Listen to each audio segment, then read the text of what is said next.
Hi, I'm Devin DeCiantis, Managing Partner at LGA. This is my colleague, Ashley Blanchard.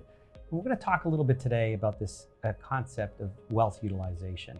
It's a term that we've used internally here to describe the challenges that families face at a certain stage in their evolution. Oftentimes, entrepreneurially, there's a moment of wealth creation, some entrepreneurial spark that leads to great financial success.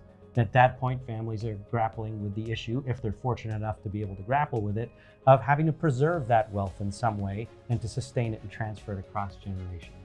For those families that have been successful enough at crossing both of those frontiers, they may emerge at some point with significant net worth, but also questions about what all this wealth is for.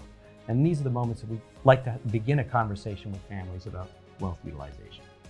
And those questions that families are grappling with are often collective. What is the purpose of this business? How do we want to think about the ways that we are employers, the way that we, the products we develop, sort of the application of the ESG practices to the business? How do we think about the assets that we are investing, the family office, the implications for the wealth that we hold, supply chain issues in the company? At a very personal level, these questions come up around what am I doing with my life? What is the purpose? What are the opportunities and privileges I've been afforded? And what does that mean for career choices I make, for how I spend my time, for the ways I raise my children? So these issues are there, they are latent, they will bubble up in different ways, often put on the agenda by the second generation. Certainly external forces are raising these questions to the floor and in the families we work with. And this idea that, well, we make money here, we invest money here, and then we do good with it here in the philanthropy just doesn't cut muster anymore, externally and internally. Right. Particularly if it's not done in a coordinated, strategic, thoughtful, and aligned way.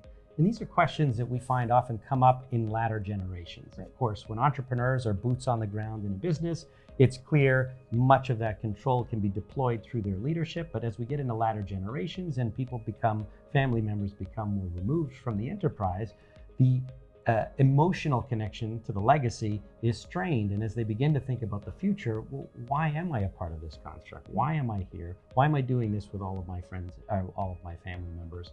And what is the point of all of this wealth? Should I just, take my marbles and leave the playground? Or is there something that we can meaningfully do collectively together as a family? And what might that be? How can we have that conversation? Where do we have that conversation? And who can help us with that?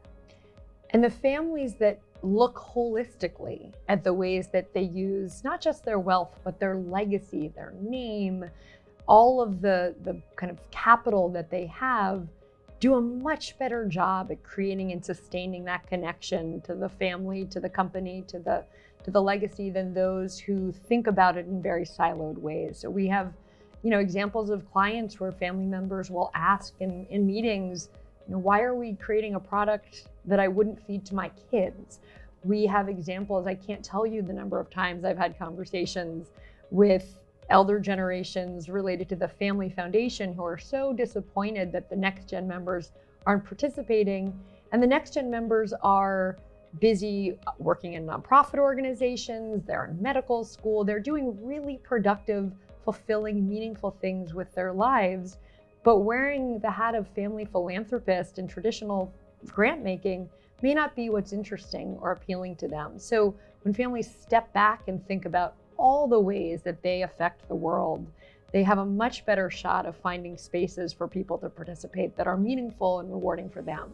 Absolutely. It also turns out that when they do all of this work well, it's not just in the best interest of the enterprise, but it's also in the best interest of the ecosystems within which those enterprises are embedded. So it's a fabulous way of engaging family members, of creating and sustaining even more wealth and deploying it effectively in the world. But it's also something, frankly, that as we're heading into an uncertain future, that we need more of. We need more purposeful capitalism, and families are uniquely positioned to be able to deploy that. And I would say that the outcome of this, when you see families do this really well, what you see is family members, later stage family members, who say, I'm really proud to be part of this family. And it's not because granddad ran a successful company, it's because we do good things in the world and we do them together.